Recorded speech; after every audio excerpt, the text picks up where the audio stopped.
আজ 29 ডিসেম্বর 2025 আমরা একটি সুন্দর দিন গরুবাথানে কাটিয়ে আজ রওনা হচ্ছি কোলাখামের উদ্দেশ্যে। এই ভিডিওটিতে থাকছে আমাদের কোলাখাম ভ্রমণের অভিজ্ঞতা।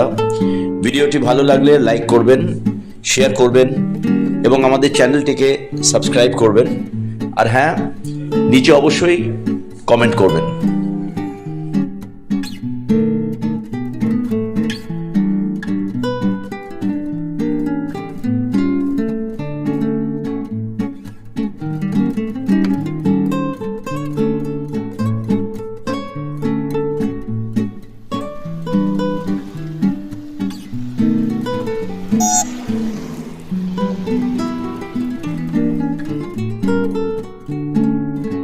গরুবাথান থেকে বেরিয়ে মিনিট 15 পর আমরা পৌঁছালাম পাহাড়ের ঢালে অবস্থিত অ্যাম্বিওক টি গার্ডেনে। এখানে গাড়ি থেকে নেমে খানিক হাঁটাহাঁটি করে চা বাগানের সবুজ সৌন্দর্য উপভোগ করে আমরা আবার উঠে পড়লাম গাড়িতে।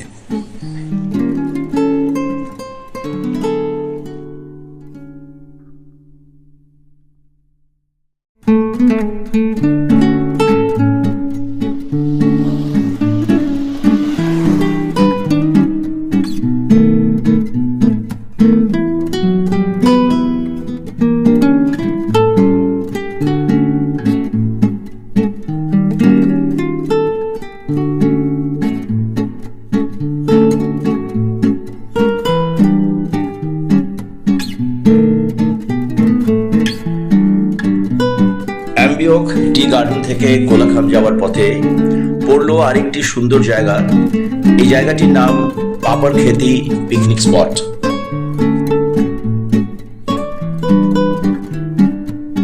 এখানে একটি শিলাখণ্ডের ওপর রয়েছে একটি ছোট্ট সুন্দর হনুমানজির মন্দির এবং এই শিলাখণ্ডের ওপর থেকে আশপাশটা খুব সুন্দর দৃশ্যমান।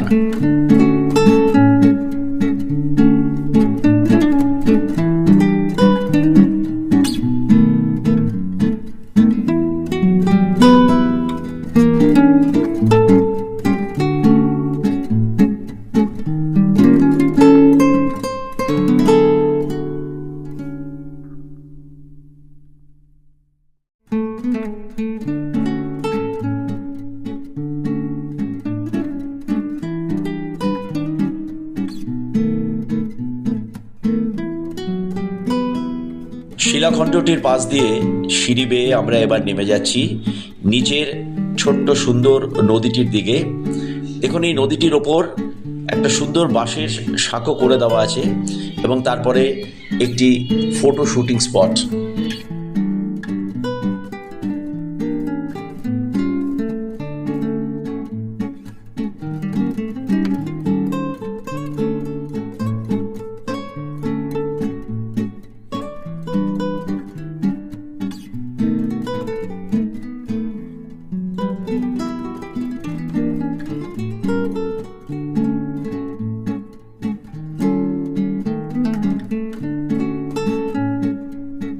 আরেকটি কথা বলে দিই, পাপের খেতিতে এলে রাস্তার পাশে এই ছোট্ট মোমোর দোকানগুলি থেকে অবশ্যই মোমো ট্রাই করো, অসাধারণ স্বাদ।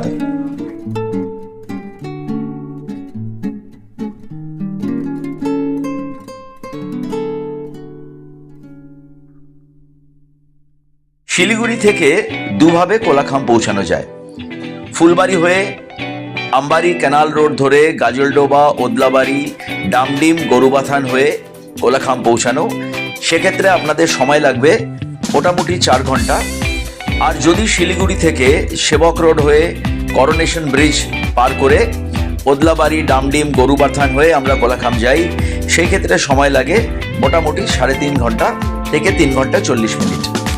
অবশ্য কলকাতার দিক থেকে যারা কোলাখাম সেলফ ড্রাইভ করে যাবেন, আপনাদের পক্ষে সুবিধা হবে শিলিগুড়ির আগেই ফুলবাড়ি থেকে ডান দিক ঘুরে আমবাড়ি ক্যানাল রোড নিয়ে গাজলডোবা হয়ে ওদলাবাড়ি, ডামডিম, গরুবাথান হয়ে কোলাখাম পৌঁছান। সেক্ষেত্রে শিলিগুড়ি শহরের ভিড় আপনি এড়াতে পারবেন এবং সময়টাও খানিকটা কম লাগবে।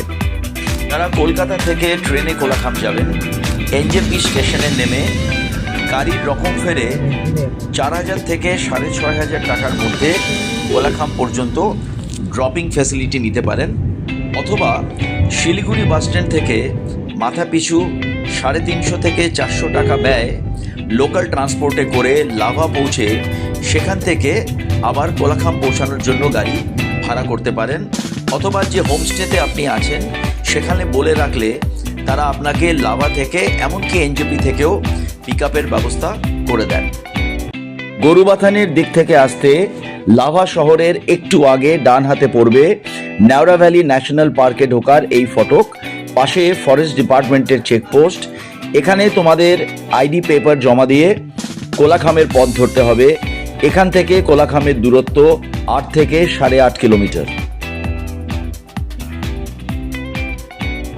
যবে থেকে কোলাখাম আসার পরিকল্পনা করেছি তবে থেকে শুনছি যে নেওড়া ভ্যালি জাতীয় উদ্যানের মধ্যে দিয়ে লাভা থেকে কোলাখাম যাওয়ার যে 8 কিলোমিটার পথ, এই পথটি অত্যন্ত খারাপ অবস্থায় আছে এবং সেলফ ড্রাইভ করে আসলে এই পথে অসুবিধা হতে পারে, বিশেষত যেহেতু আমার হ্যাশব্যাক গাড়ি একটু লো।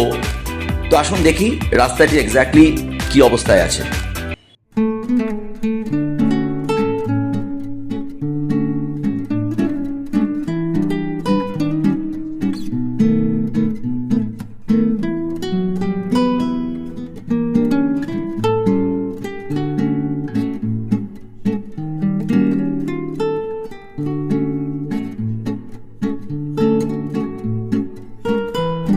দেখো, রাস্তা যত আমরা কোলাখামের দিকে যাচ্ছি রাস্তা কিন্তু খারাপ হচ্ছে, পাথরগুলো কিন্তু খুব লুজ, গর্তের পরিমাণও বেড়ে যাচ্ছে, রাস্তা সরু হচ্ছে, সব জায়গায় কিন্তু রাস্তা যথেষ্ট চওড়া নয়। মাঝে মধ্যে গাড়ি ক্রসিং করার জন্য চওড়া রাস্তা আছে, ফলে একটু হর্ন দিও।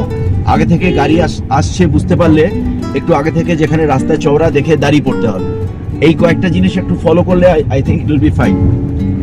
ওঠার সময় আমার মনে হয় একটু প্রবলেমটা বেশি হবে, এই এত লুজ রক্স ক্লাইম্বিংয়ের সময় মনে হচ্ছে একটু বেশি অসুবিধা হবে। এখন একটু কোলাখামের দিকে আমরা নিচে নেমে যাচ্ছি, একটু দেখে ধরে চালালে খুব একটা অসুবিধা হচ্ছে।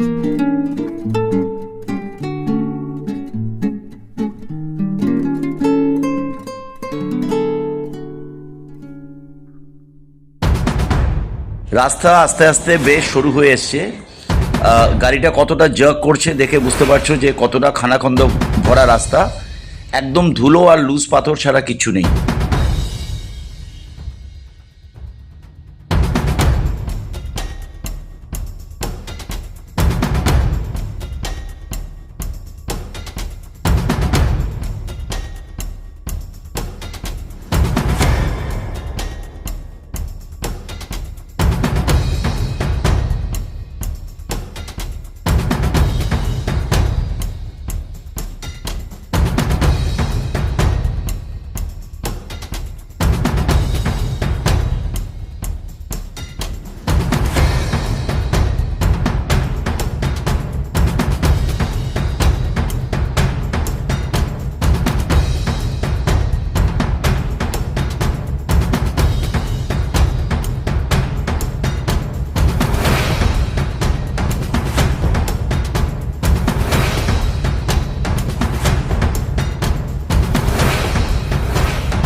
এখন নেওড়া ভ্যালি ন্যাশনাল পার্কের মধ্যে আমরা দাঁড়িয়ে আছি, যদিও এখানে নামাটা রেকমেন্ডেড নয়, এখানে প্রচুর ওয়াইল্ড অ্যানিমালস আছে। এই পার্কটা 88 একর্সের ওপর, ভুল বললাম, 88 স্কোয়ার কিলোমিটার্স নিয়ে এই পার্কটা। রেড পান্ডা বিশেষত এই পার্কে পাওয়া যায়, এছাড়া কিন্তু বিয়ার, লেপার্ড এবং সাম্প্রতিককালে তোমরা নিশ্চয়ই শুনেছো যে নেওড়া ভ্যালি ন্যাশনাল পার্কের ভেতর রয়্যাল বেঙ্গল টাইগারের এক্সিস্টেন্সও পাওয়া গেছে। দেখো, this forest is basically known for the tall pine trees. 7 ভ্যারাইটির পাইন ট্রি এখানে আছে। রাস্তাটা তোমাদের এতক্ষণ দেখিয়েছি অত্যন্ত সরু, একটু ফাঁকা জায়গা দেখে দাঁড়াচ্ছি, তবে এই জায়গায় কিন্তু কথা বলা একদম রেকমেন্ডেড নয়। চুপচাপ just listen to the silence. প্রত্যেকটা পাখির ডাক তোমরা শুনতে পাবে এবং প্রচুর ভ্যারাইটির পাখিও এখানে আছে। For bird watchers this is indeed a paradise.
কোলাখামে আমরা যে হোমস্টেটা এসে উঠেছি, এটার নাম হচ্ছে ওয়াইল্ড অর্চিড হোমস্টে। দেখো ওপরে পাহাড়ে, আমি একটু জুম করছি, ওপরে বেশ কিছু হোটেল এবং হলিডে হোমস্টে তোমরা দেখতে পাচ্ছ। ওইটা হচ্ছে মেন কোলাখাম ভিলেজটা। এই ওয়াইল্ড অর্চিডটা বেশ খানিকটা নিচে নেমে। তো আমাদের এই ওয়াইল্ড অর্চিডটা চুজ করার পেছনে কারণ হচ্ছে যে ভিড়ের থেকে একটু দূরে, একটু নিরিবিলি জায়গা। যারা একটু বেশি মানে লোকের মধ্যে থাকতে ভালোবাসো, আমি বলবো যে তোমরা ওপরের যেটা মেন কোলাখাম ভিলেজ ওখানে থাকতে পারো। আমার মনে হচ্ছে ওখান থেকে কিন্তু কাঞ্চনজঙ্ঘার ভিউটাও বেটার হবে, কারণ আমাদের এখান থেকে কাঞ্চনজঙ্ঘা এই কর্নারে দাঁড়ালে একদম সোজা, এখন কিছু দেখা যাচ্ছে না, কুয়াশা বা মেঘে ঢাকা, এইদিকে কাঞ্চনজঙ্ঘা। কিন্তু রুম থেকে কাঞ্চনজঙ্ঘা দেখতে গেলে তোমাদের কিন্তু আপার কোলাখামের ওখানে হোমস্টে নিতে হবে। যদিও এই হোমস্টেটা নিরিবিলি জায়গায়, খুব নিট অ্যান্ড ক্লিন। এটা দুটো ফ্লোর আছে, আমরা সেকেন্ড ফ্লোরে, আমি ফার্স্ট ফ্লোরে আছি। গ্রাউন্ড ফ্লোরেও 3টা ঘর আছে। আমি ঘরগুলো একটু দেখিয়ে দিই ঘেটে যাওয়ার আগে। দেখো, উডেন প্যানেল লাগানো, ছোট্ট কিন্তু খুব কমফোর্টেবল ঘর। একটা কুইন সাইজ বেড দেওয়া আছে, যদিও আমরা 3 জন। যাই হোক, একটু হয়তো অসুবিধা হবে, বাট আই থিঙ্ক শীতে ইট ইজ ম্যানেজেবল। এটা সুন্দর লাইটিং, উডেন প্যানেল দিয়ে ঘরটা সাজানো। আর সবচেয়ে যেটা সুন্দর, দেখো একটা বিরাট গ্লাস উইন্ডো আছে, এখান থেকে বাইরেটা তোমরা বসে ঘর থেকে দেখতে পাবে। অ্যান্ড বাথরুমটা একটু দেখিয়ে দিই। বাথরুমটাও কিন্তু খুব সুন্দর, দেখো, ভেরি নিট অ্যান্ড ক্লিন, ছোট কিন্তু ভেরি নিট অ্যান্ড ক্লিন। আর গিজারও দেওয়া আছে। তো apart from the fact that the bed, 2 জন আসলে কোনো ইস্যু নেই, কিন্তু যদি 3 জন আসো হয়তো বেডটা একটু ডাইসি হতে পারে। Otherwise the room is very good, খুব কমফোর্টেবল রুম। আর বাইরেও এই প্রশস্ত ব্যালকনিটা অবশ্য কমন, তো বিকালবেলার দিকে তোমরা ব্যালকনিতে এসে বসতে পারো, এনজয় করতে পারো। আর এমনি চারিদিকটা দেখো, দেখতে বেশ সুন্দর আর একটু নিরিবিলি, অবশ্যই একটু নিরিবিলি। তো তোমরা যারা একটু নিরিবিলি পছন্দ করো, তোমরা কিন্তু এই হলিডে হোমটা চুজ করতে পারো। ওয়াইল্ড অর্চিড, নাম্বারটা আমি পরে দিয়ে দেবো। তো আমাদের মোটামুটি খারাপ লাগছে না, ভালোই লাগছে। এবার আমরা চলে এসেছি এই হোমস্টেটির ডাইনিং রুমে ফর আর লাঞ্চ। লাঞ্চে আমাদের সার্ভ করা হয়েছে গরম ভাত, ডাল, একটি সবজি এবং ডিমের কারি। আর হ্যাঁ, সঙ্গে থাকছে স্যালাড, পাঁপড় এবং chutney. Believe me, the food quality is just excellent. এবং আরেকটি বিষয়, এরা যে সবজিগুলো সার্ভ করে তার বেশিরভাগটাই এদের নিজের ক্ষেত থেকেই আসছে। নেওড়া ভ্যালি জাতীয় উদ্যানের মধ্যে দিয়ে 8 কিলোমিটার দুর্গম পাথুরে পথ অতিক্রম করে ছবির মতো সুন্দর গ্রাম কোলাখামে আসার উদ্দেশ্য হলো শহরের কোলাহল থেকে দূরে শান্ত, স্নিগ্ধ, নিরিবিলি পরিবেশে প্রকৃতির কোলে 2টি দিন কাটিয়ে দেওয়া। যদি বলেন এখানে দেখার কি আছে, তবে অবশ্যই কাঞ্চনজঙ্ঘা তো রয়েছেই, এবং তাছাড়া রয়েছে কোলাখাম থেকে অনতি দূরে ছাঙ্গে ওয়াটারফলস।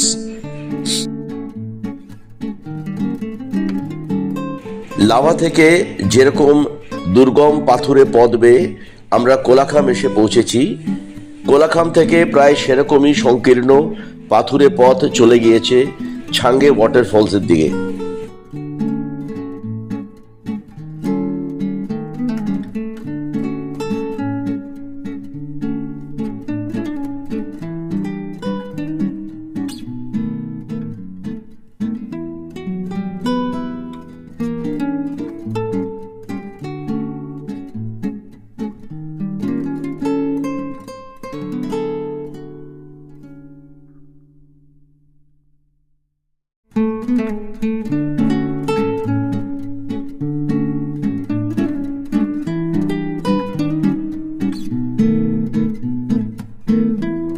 ছাঙ্গে ওয়াটারফলসে যেখান থেকে গাড়ি আপনাকে ছেড়ে দেবে, সেখান থেকে কিন্তু বেশ খাড়াই পথ নিচে নেমে তবে আপনাকে ওয়াটারফলস পর্যন্ত পৌঁছাতে হবে।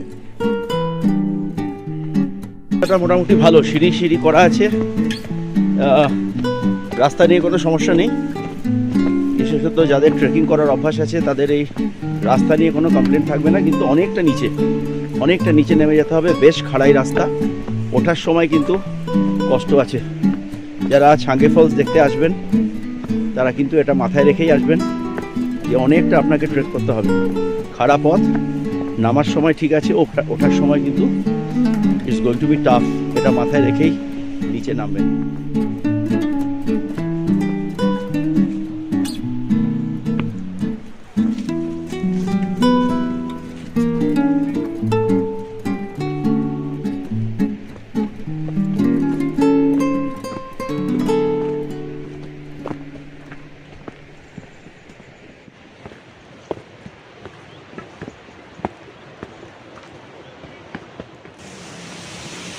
অবশেষে আমরা এসে পৌঁছালাম ছাঙ্গে ওয়াটারফলস।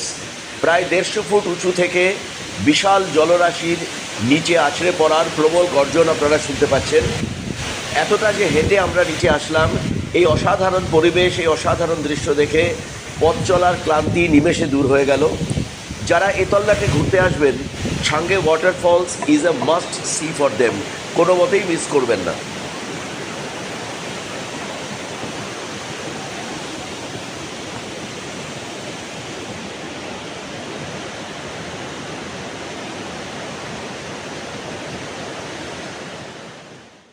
বাইরে হাড় কাঁপানো ঠান্ডা।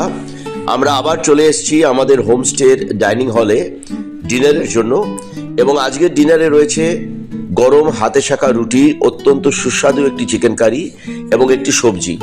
আবার বলছি, এই হোমস্টেটির মেন ইউএসপি এখানকার অত্যন্ত সুস্বাদু খাবার। 2টি দিন অনাবিল আনন্দে কোলাখামে কাটানোর পর আবার সেই বন্ধুর পাথুরে পথ অতিক্রম করে আমরা রওনা দিলাম কাফেরগাঁওর উদ্দেশ্যে।